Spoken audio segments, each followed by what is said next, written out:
전에 말씀드린 것처럼 오늘이 로마서 강해를 완전히 마칩니다. 그동안 한 6개월 정도 되는 것 같아요. 로마서 1장부터 16장까지 27회 동안 강해를 했고요. 오늘까지 부록 5회로 총 32회로 마치게 됩니다. 우리가 로마서 하면 교리적인 문제를 많이 다뤘죠.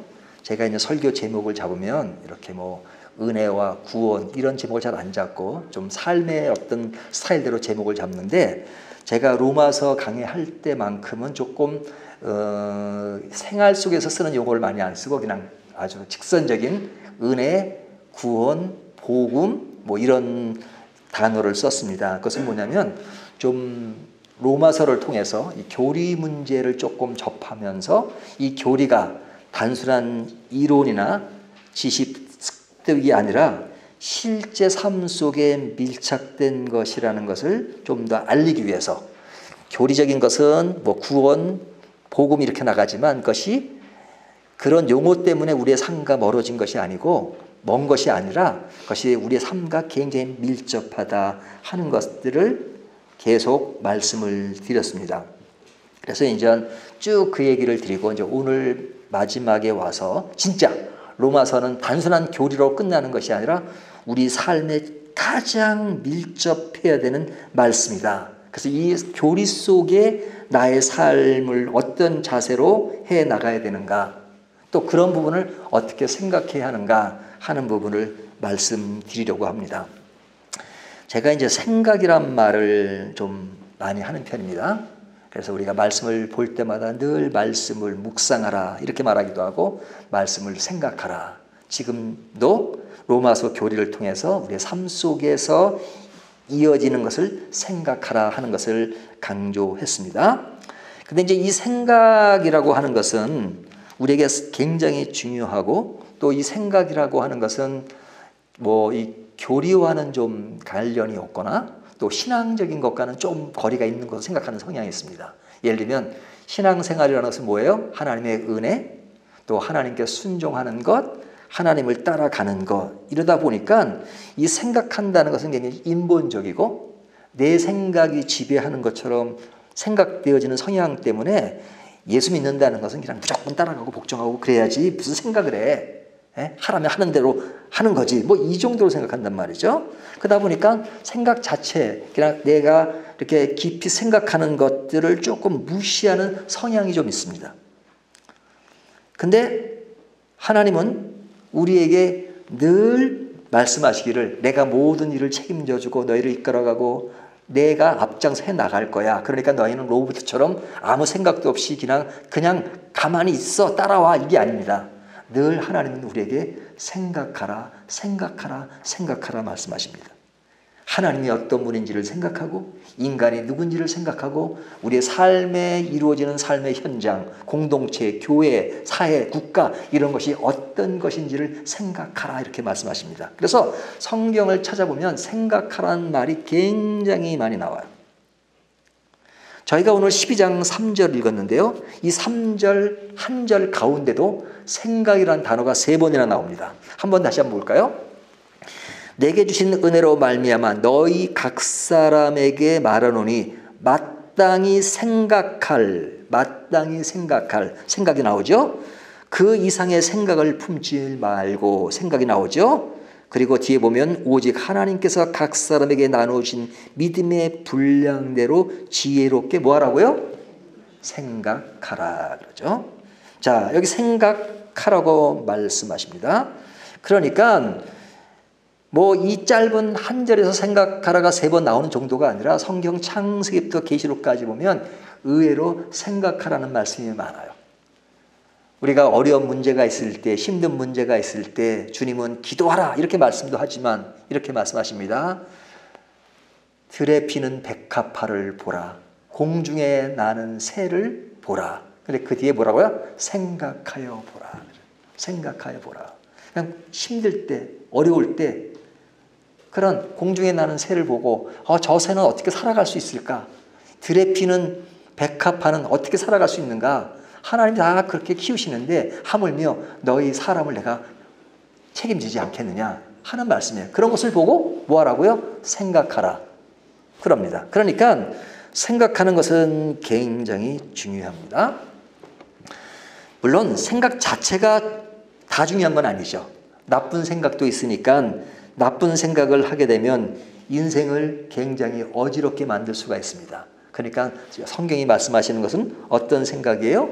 좋은 생각을 하라는 것이죠. 근데 이제 성경도 사람들이 좋은 생각만 하면 좋은데 좋지 않은 나쁜 생각을 하기 때문에 어떨 때는 나쁜 생각은 하지 말라 이렇게 말씀합니다. 오늘 본문도 보면 뭐 나쁜 생각 이렇게 단어를 표현하진 않지만 여기 이렇게 말씀합니다. 3절 다시 보면 내게 주신 은혜로 말미암아 너희 각 사람에게 말하노니 마땅히 생각할 그 이상의 생각을 품지 말고. 자, 여기 이상의 생각을 품지 말고, 그러니까 이런 생각은 하지 말라는 거죠. 예? 그러니까 이것은 뭐예요? 나쁜 생각이라고 할 수 있죠. 나쁜 생각이라고 할 수 있죠. 그러니까 나쁜 생각은 우리의 신앙을 어지럽게 하고 우리의 신앙을 나태롭게 하고 그 다음에 우리의 신앙을 넘어지게 하기 때문에 나쁜 생각이 아니라 좋은 생각을 하는 것이 중요하다 하는 겁니다. 그러니까 나쁜 생각을 하지 말고 좋은 생각을 해라 이렇게 말씀하시는 거예요. 그러면 여기서 말하는 그 좋은 생각이 뭐냐? 이것이 이제 앞뒤 문맥에서 볼 수 있는데요. 2절 말씀을 보게 되면 너희는 이 세대를 본받지 말고 오직 마음을 새롭게 함으로 변화를 받아 하나님의 선하시고 기뻐하시고 온전하신 뜻이 무엇인지 분별하도록 하라 그러죠. 그러니까 이 세대를 본받지 말고 하나님의 온전한 뜻을 살피고 사는 것, 그것이 옳은 것인지 그른지를 늘 분별하고 살아가는 것, 이것이 뭐예요? 좋은 생각입니다. 반대로 그런 생각을 하지 않고 이 세대를 본받는 그 흐름에 따라가는 생각을 하면 그것은 나쁜 생각인 거죠. 그래서 생각에는 좋은 생각, 나쁜 생각이 구별됩니다. 그러니까 이 세대를 본받지 않는 것, 이 세대의 아이디어와 이 세대의 어떤 그릇된 것들을 내 삶의 어떤 부분으로 잡고 그것을 어떤 계획을 세우고 나가는 것은 좋지 않은 생각이라는 거예요. 근데 이제 큰 의미에서 이 세대를 본받지 말라 이렇게 말씀하지만 좀 작게는 이제 3절에 이렇게 말씀하는 겁니다. 다시 3절을 보게 되면요. 오직 하나님께서 각 사람에게 나누어 주신 믿음의 분량대로 지혜롭게 생각하라 그러죠. 여기 보면 각 사람에게 나누어 주신 믿음의 분량이 있다는 거예요. 믿음의 분량. 그러니까 믿음의 분량대로 지혜롭게 살라 이렇게 말씀하세요. 그것을 생각하라 이렇게 말씀하십니다. 그러니까 믿음의 분량을 넘어서지 말라. 믿음의 분량을. 근데 믿음의 분량이라고 하는 것은 사람마다 믿음의 분량이 있어요. 그래서 우리가 뭐 믿음 그 자체는 다 하나님이 주신 것이고 그렇지만 그러나 사람들이 어떤 가지고 있는 어떤 성향, 또 성향뿐 아니라 성향은 뭐 같다 하더라도 그 사람이 놓인 처지나 환경이나 위치에 따라서 그런 어떤 믿음의 분량을 조절해야 될 때가 있죠. 그래서 믿음의 분량을 조정하고 그리고 그 분량을 넘어서지 않는 것이 굉장히 중요합니다. 그래서 사도 바울은 믿음 얘기할 때 또 뭐 은사 얘기할 때도 마찬가지고 오늘 뒤에도 보면 그 믿음과 은사 얘기가 같이 나오는데요. 이 은사를 얘기할 때 뭘로 비유를 하죠? 사람의 몸으로 비유하잖아요. 사람의 몸으로. 그러니까 사람의 몸에는 각 그 지체 여러 가지가 있죠. 손도 있고 발도 있고 눈도 있고 머리도 있고 다 귀도 있고 이러잖아요. 그러니까 뭐 같은 손가락이라도 하나만 있는 것이 아니라 5손가락이 있으니까 그 5손가락이 자기에 맡은 역할을 다하라 이거죠. 예? 엄지손가락, 액기손가락 이것이 누가 더 크고 작은 게 아니라 다 하나님이 한 몸 속에 만들어진 것이니까 다 귀한 것이다. 그것이 높고 높음의 차이가 아니라 각 기능의 차이가 있으니까 그 기능대로 그 역할을 다해라 이거. 그러니까 서로 간에는 뭐 누가 높고 누가 낮은 걸 따질 수가 있죠. 예수님의 제자들도 한때는 예수님의 제정에 누가 크냐 이런 것을 따졌잖아요. 근데 그것처럼 어리석은 것은 없다 이거죠. 그 역할은 있지만 크고 작음의 문제가 아니라 그런 모든 것들이 합해져서 아름다움을 이루고 하모니를 이루고 그리고 한 몸을 이루는 거잖아요. 그러니까 이 발가락 하나만 없어도 걷는 게 힘들잖아요. 그것처럼 우리가 가지는 어떤 하나하나의 개인은 다 귀한 겁니다. 교회 안에도 목사도 있고 장로도 있고 권사, 집사 다 있잖아요. 또 평신도도 있고, 예? 어떤 사람은 뭐 이제 교회 막 나온 사람도 있고 이런 사람들이 어떤 계급이 있는 것이 아니고 그런 어떤 차이가 있는 것이 아니라 다 믿음 안의 형제요, 믿음 안의 자녀들이라 이거죠. 그 역할을 하나님이 주신 것이죠. 맡은 역할. 그 역할을 하나님의 뜻대로 잘 진행하는 것이어야지 그것이 마치 계급처럼 생각하는 것은 그건 넌센스란 말이죠. 제가 영국에 유학하는 동안 6년을 살았는데 차를 3번 갈았습니다. 차를 3번 갈았으니까 굉장히 뭐 돈이 많아가지고 뭐 차를 3번이나 가냐 이렇게 생각할런지 모르지만 이게 뭐 차가 싼 차를 사다 보니까 이게 좀 그렇게 갈게 됐어요. 근데 제가 지금도 그 차를 샀던 기억이 나는데 제일 먼저 차가 필요한데 어떤 선교사가 다니는 그 웩이라는 그 단체가 있습니다. 선교단체가 있는데 거기 어떤 선교사 후보생이 차를 판다 그래요. 예? 200파운드에 판대. 200파운드. 200파운드면 뭐 그 당시 돈으로 한 40만 원이 안 되는 돈입니다. 그 당시에 좀 환율이 높았을 때니까요. 한 30만 원, 40만 원 되는 차인데 그 차를 사러 갔습니다. 근데 이제 녹색 차였어요. 푸조. 예? 프랑스 차요. 그걸 샀습니다. 그리고 이제 한동안 잘 썼어요. 근데 이제 안 좋아가지고 누굴 줬고 두 번째 차는 포드를 샀습니다. 예? 미국 차죠. 예. 근데 그 차를 잘 탔는데 그 차를 운전하던 분이 이제 이게 미니캡이라 그래가지고 이제 택시 운전인데 이제 일반 택시가 아니라 그거 가지고 이렇게 사람 싣고 다니면서 돈 받고 하는 그런 역할을 하는 차였습니다. 근데 그런 차라 이게 이제 너무 많이 쓴 차라 이게 달리다가 불이 나 버렸어요. 한국에서 손님과 같이 타다가 막 차에서 막 연기가 나는 거예요. 그래가지고 내가 불이 나가지고 그 차를 버리게 됐습니다. 보험에 들었으니까 이제 보험회사에서 이제 다른 차를 살 돈을 이제 줬습니다. 그래서 이제 그 차를 버리고 폐차를 하고 그리고 산 차가 이제 그 이태리 차 피아트라는 차를 샀어요. 그래서 차를 3번 있었습니다. 근데 이제 우리나라 돈으로 말하면 다들 한 30만 원대는 차예요. 6년 동안 차를 3대를 가지고 있었습니다. 잘 나갔죠? 근데 이제 이 차를 살 때마다 이제 뭐를 제일 먼저 보냐면 엔진을 보는 게 아니에요. 엔진을 보는 게 아니고 제일 먼저 1차로 보는 것이 타이어를 봅니다. 예? 그러니까 살 때 제일 먼저 타이어가 괜찮아야 돼요. 그러니까 이 타이어가 다 되면 30만 원 주고 차를 샀는데 타이어가 다 되면 다 된 타이어 4개 갈려면 30만 원이 돼요. 그러면 그 30만 원 준 차에 의미가 없잖아요. 그러니까 아주 싼 중고차는 엔진을 1순위로 보는 게 아니라 그냥 타이어를 보는 겁니다. 그러니까 타이어가 좋아야 돼요. 그래야 그 다음에 다른 것도 이렇게 한번 봅니다. 근데 뭐 30만 원치 하니까 뭐 다른 거를 뭐 그렇게 기대할 만치 볼만 하진 않지만 하여튼 제일 중요한 건 타이어였습니다. 근데 한국에 와서 차를 살 때는 타이어를 보지 않죠. 그렇죠? 그거보다는 좀 더 높은 가격에 차를 사기 때문에 다른 것을 먼저 보게 된단 말이죠. 그러니까 어떤 그 상황과 조건에 따라서 달라지죠. 그러니까 보는 시각과 또 그것을 결정하는 것이 달라질 수 있단 말이죠. 자, 이 이야기를 드리는 이유가 뭐냐면 우리의 삶과 신앙, 은사에도 어떤 상황과 조건에 따라서 어떤 선택이나 또 그것을 행동하는 것에 어떤 구분을 둘 필요가 있다는 거죠. 그러니까 영화 배우들이 잘 나갈 땐 주연을 하잖아요. 하지만 그 사람이 평생 주연만 할 수 있는 건 아니죠. 잘 나갈 때 나 주연 아니면 안 해. 조연 못 해. 근데 그런 사람들은 이제 그냥 자존심 때문에 못 할 수 있는데 진짜 선수들은 주연 하라면 주연하고 조연할 땐 조연하고 또 엑스트라 할 때는 엑스트라 할 수 있는 그런 것들 진짜 프로라는 거예요. 근데 이제 프로가 안 되면 나는 주연, 뭐 그거 외에는 안 해. 그렇다면 그것은 배우로서의 어떤 가치를 잘 모르는 것이다. 뭐 이렇게 말하는 사람도 있습니다. 근데 사람이라고 하는 것은 그렇죠. 우리가 어떤 믿음의 분량이라고 하는 것은 내가 진짜 생각의 범위가 그 정도밖에 못할 수가 있어요. 또 은사를 할 때 다른 사람들 음악을 잘해요. 나는 음악을 못하면 그 분야에서는 내가 하고 싶어도 내 역량이 안 되니까 못할 수가 있잖아요.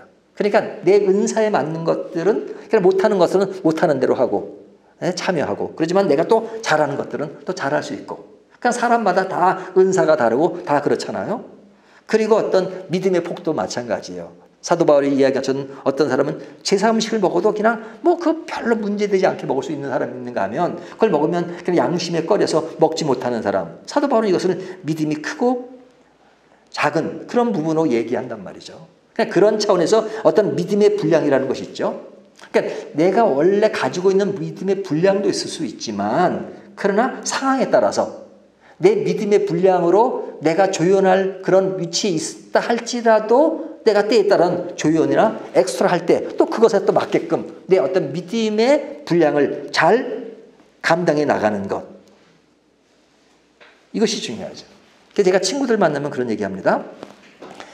20대 30대 때는 세상에 살아가는 것을 좀 넓게 보고 이것저것도 경험해보고, 하지만 넓게 보다 보니까 그 모든 것을 한 가지 깊이 할 수는 없다.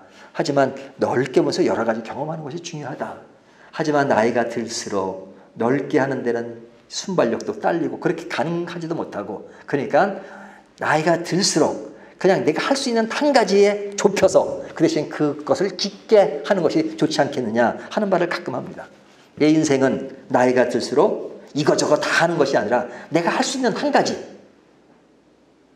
그리고 한 가지를 깊게 하면서 해나가는 것, 이것이 어떤 나이가 들어서 내가 할 수 있는 방법이라고 생각한다라는 말을 합니다.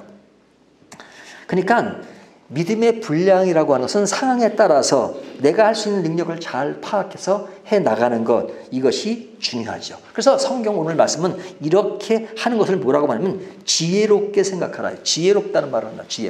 지혜롭게 믿음의 분량대로 내가 그 위치를 알고 그걸 따라 하는 것, 이것이 뭐예요? 지혜로운 것이다, 이렇게 말하는 겁니다. 그래서 이 지혜로운 사람은 국어를 잘하고 산수를 잘한대요. 국어는 뭐예요? 주제 파악을 잘하고, 산수는 분수를 잘한대. 네? 그러니까 내 어떤 삶에 내가 가지고 있는 그 원래의 어떤 것을 가지고 믿음의 분량을 측정하고, 또 믿음의 분량 상황과 또 그런 여건과 또 그 위치에 따라서 내 믿음의 분량을 조정할 수 있는 것. 젊었을 때 모습과 나이 들었을 때 모습과 중년의 모습과. 그래서 그 사랑의 교회 옥하는 목사님 돌아가셨지만 그분이 그런 이야기를 하는 것을 들었어요. 저는 나이가 들수록 설교를 더 잘하려고 노력하지 않습니다. 아직 설교에 뭐 승부를 걸고 그러지 않습니다. 왜냐하면 저도 나이가 들어가고 그 다음에 둔해지는 것도 있고, 하지만 새로운 세대들이 올라오는데 그들의 순발력과 그들의 학문적인 깊이와 이런 것들을 내가 당할 수가 없습니다. 그러니까 그들은 그것을 잘할 수 있도록 하는 것이 중요합니다. 내가 그들이 하는 것을 따라가려면 역부족입니다. 하지만 그들이 못하는 것을 내가 할 수 있습니다. 그것이 뭐냐면 나는 덕이라고 생각합니다. 덕. 나는 덕을, 그들을 세워주고 그 다음에 사람들 앞에서 내가 뭔가 이렇게 잘하는 어떤 능률, 뭐 실력 이런 것보다는 어떤 목사로서 할 수 있는 어떤 삶의 덕, 신앙의 덕, 이런 것이 나에게 중요합니다. 그런 이야기를 하더라고요. 이것이 믿음의 분량을 조절할 줄 아는 어떤 아름다운 성도의 모습이 아닌가 싶습니다. 우리가 로마서를 마지막 하면서 가장 중요했습니다. 이 많은 교리들이 우리의 삶을 지배하면, 교리로서 내가 이것을 알고 구원은 이런 것이야, 복음은 이런 것이야, 은사는 이런 것이야, 아는 정도로 끝나는 것이 아니라 이것이 나의 삶의 모습이어야 되니까, 삶의 자세여야 되니까, 그렇다면 내가 이 복음을 아는 사람으로서 내가 믿음의 분량을 어떻게 조정하며 살아갈 것인가, 하는 것이 굉장히 중요한 것입니다. 그래서 이런 것들을 어떻게 하라고요? 생각하라는 겁니다. 생각하라는 겁니다. 근데 이 생각이라는 것은 나 혼자 지금 잠깐 생각하라는 것이 아니라 내 생애 매일매일의 삶 속에 늘 그것이 생각이 나의 삶을 지배할 수 있도록 생각하고 살라는 겁니다. 근데 오늘 본문을 자세히 보면 이 생각이 나 혼자의 생각으로 끝나는 것이 아니죠. 3절 보세요. 내게 주신 은사로 말미암아 너희 각 사람에게 말하노니 마땅히 생각할 그 이상의 생각을 품지 말고 오직 하나님께 각 사람에게 나누어 주신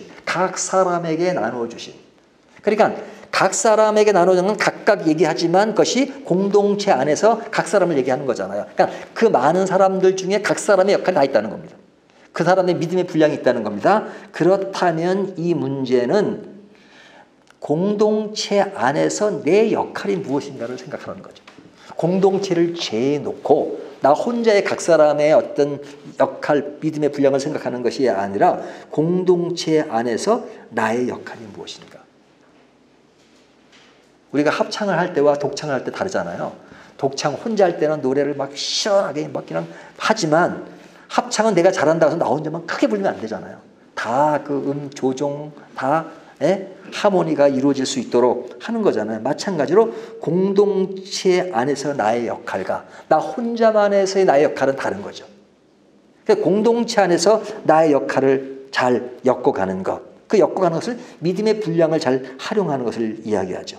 이 3절 뒤에 나오는 것을 보면 각자의 은사가 나오는데 그 은사가 어떻게 활용되어지는가 하는 것을 이야기하고 있습니다. 사람마다 은사가 있어요. 가르치는 은사가 있고 또 뭐 위로하는 은사, 또 성실함, 부지런함, 긍휼을 베푸는 것, 즐거움, 뭐 이런 여러 가지 은사가 있잖아요. 그 은사들을 공동체 안에서 잘 활용하는 것.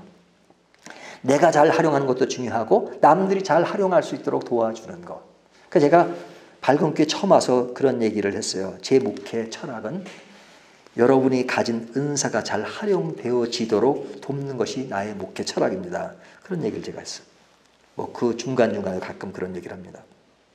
그러니까 결국은 우리 모든 은사가 활용되어지는 것이 굉장히 중요해요. 근데 그 은사가 활용될 수 없다면 그것은 안타까운 일이죠. 나는 교회 와서 내 은사가 활용되지 않고 나는 그냥 예배 참석하고 그냥 끝나면 가고 그거 나는 뭐 할 일이 없어. 뭐 그럴 사람들이 있을 수 있지만 그러나 공동체 안에서는 우리가 전부 다 어떤 조화를 이루면서 우리의 은사들이 잘 조화를 이루면서 그 믿음의 분량들이 잘 결합이 되어서 하나의 공동체를 이루는 것. 그것이 무엇인가 하는 것들을 생각하라는 거죠. 자, 이런 은사가 믿음 안에서 잘 활용되어지기 위해서는 우리 각 개인이 어떻게 해야 되느냐 그것을 생각해 보려면 1절로 돌아가야 합니다. 12장 1절.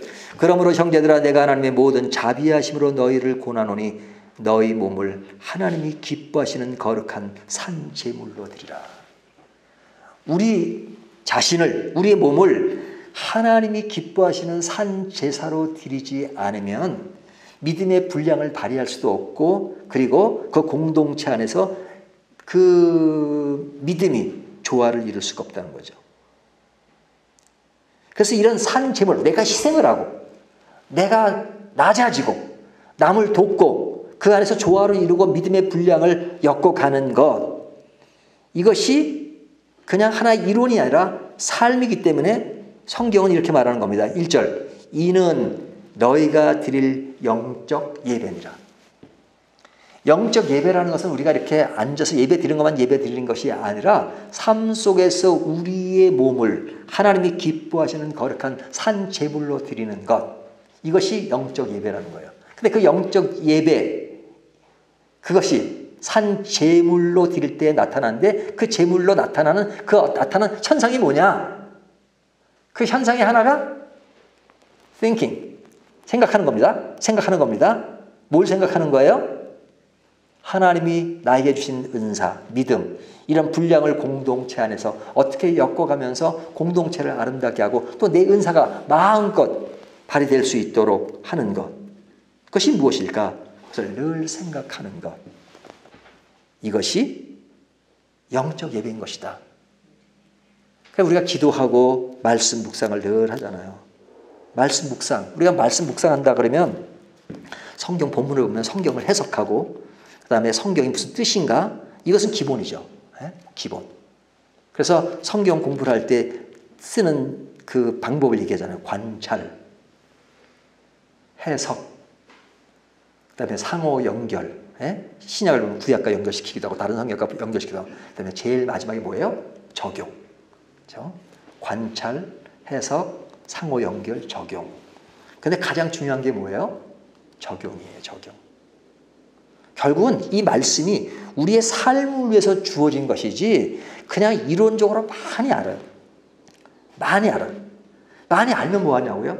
나의 삶에 전혀 그것이 나타나지 않고 그냥 이론으로 끝나버리면 그건 아무것도 아니죠. 이 말씀이 주어진 것은 내가 지식을 습득하고 내가 아는 선에서 끝나라고 주신 말씀이 아니라 이것은 우리의 삶의 양식으로 주신 것이라 이거죠. 근데 삶의 양식 가운데 사람들은 뭐 삶 속에 위로가 되는 말, 또 도움이 되는 성경 구절, 또 위로가 되는 구절 이런 것만을 생각하잖아요. 이런 것들이 굉장히 도움이 돼요. 당연히 하나님의 말씀이니까. 하지만 그런 어떤 한 상황에 도움이 되는 것보다도 우리의 어떤 삶의 위로가 되고 힘이 되고 큰 뿌리가 되는 것은 우리의 어떤 밑바탕 배경이 쫙 기초가 튼튼하게 다져지는 게 중요하잖아요. 다져지는 게 중요하잖아요. 그 다져지는 게 뭐냐? 로마서 전체가 주는 이런 교리가 우리를 딱 그냥 배경으로 기초로 딱 잘 있으면 우리가 어떤 삶에 일어나는 어떤 한순간순간 그런 것들만 이렇게 생각해 보는 것이 아니라 순간순간 하나만을 그 당시에 결정한다는 건 너무너무 힘든 일이에요. 하지만 그 모든 것이 딱 기초로 딱 잡혀 있으면 그런 상황, 순간적인 것들은 잘 그 순간순간 모른다 할지라도 그 모든 것들이 우리의 삶을 지탱하게 만드는 큰 힘이 될 수 있다는 거죠. 그래서 그 배경과 기초가 튼튼하게 하기 위해서 늘 그런 것을 닦아가는 게 중요하죠. 삶에 일어나는 작은 그런 요소들을 늘 보면서 이런 것이 내 기본의 어떤 기초와 삶의 문제가 하나님의 말씀의 교리와 어떻게 연결되고 이것이 어떻게 꽃을 피우고 열매를 맺어야 되는가 하는 것들을 늘 그 기초와 뿌리와 열매 속에서 늘 연계고리를 생각하면서 생각하는 것. 우리가 다 완성된 것이 아니잖아요. 완성되지 않은 존재이기 때문에 늘 묵상하면서 말씀을 하면서 그런 것들을 새기는 겁니다. 그러니까 적용이라고 하는 것은 그냥 내 상황 하나를 새롭게 엮어가는 것이 아니라 내 어떤 신앙의 가치관, 내 신앙의 중요한 삶의 철학과 같은 것을 하나하나 만들어가는 겁니다. 우리가 전화를 받다 보면은 이렇게 자꾸만 이렇게 광고하는 전화들이 오잖아요. 그럴 때 그냥 가끔은 좀 그 사람 기분 나쁘잖아. 그럼 그리스도인으로서 그런 전화 받을 때 어떤 자세를 취해야 되느냐. 다 받아주면 또 내가 이제 그런 거기에 계속 그냥 거기에 시간을 다 소비하니까 딱 끊을 땐 끊고 하는데 그러면 끊는 그런 것이 이런 건 그냥 이것이 성경 어디에 그런 전화가 오면 어떻게 하나 그런 말씀이 없잖아요. 하지만 성경에 어떤 기초와 뿌리가 있으면 이 속에서 하나님과 나의 관계, 인간관계는 어떻게 해야 되고 그렇다면 내가 그 사람들도 그런 일을 해서 수고한데 그 사람을 배려하지만 또 내가 그 사람 관계 속에서 또 내가 갈 길도 있으니까 어떻게 정리하고 그 사람의 불편을 주지 않고 그를 친절하게 하면서도 그를 잘 마무리하는 것 어떤 것인가 이런 것들을 자꾸 삶에서 이렇게 부딪히면서 이럴 때 성경은 무엇이라고 말씀하시고 하나님은 나에게 어떻게 하라고 말씀하시는가 하는 것들을 차곡차곡 쌓다 보면 인생의 많은 부분들이 그 기초에서 쌓여지는 거죠. 근데 그런 것들을 어떤 상황 속에서 어떤 그 기초에서 그것을 연계하느냐 로마서가 주는 전체의 어떤 교리 구원의 교리, 복음의 교리, 은혜의 교리, 사랑의 교리 이런 것들을 잘 가지고 연계고를 생각하면 내가 순간에는 잘 생각이 안 날 수 있지만 그러나 성경에 그렇게 하라는 말씀은 없지만 전체를 보니까 이럴 때는 이렇게 하는 것이 그리스도인으로서 아름답게 살아가는 것이나 영적 예배로 또 분별하는 삶, 생각하는 삶 어떤 내 분량, 믿음의 분량을 어떻게 이어나가는가 하는 것들을 생각해 보면 그 속에서 내가 가야 될 그런 것들을 알게 된다는 것이죠.